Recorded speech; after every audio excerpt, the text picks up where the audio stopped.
For years, Diana was my sole handler at the agency. She supplied information and secrecy, and I sold perfection.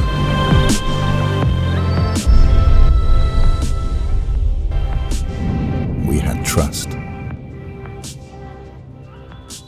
Then last August 10th, Diana brought the agency to its knees.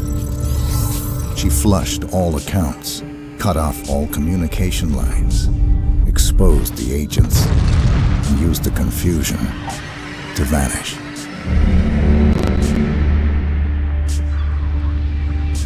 Now the reformed agency has finally tracked her down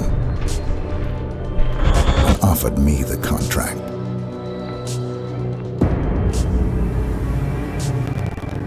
One day, I will think of this as just another job. After all,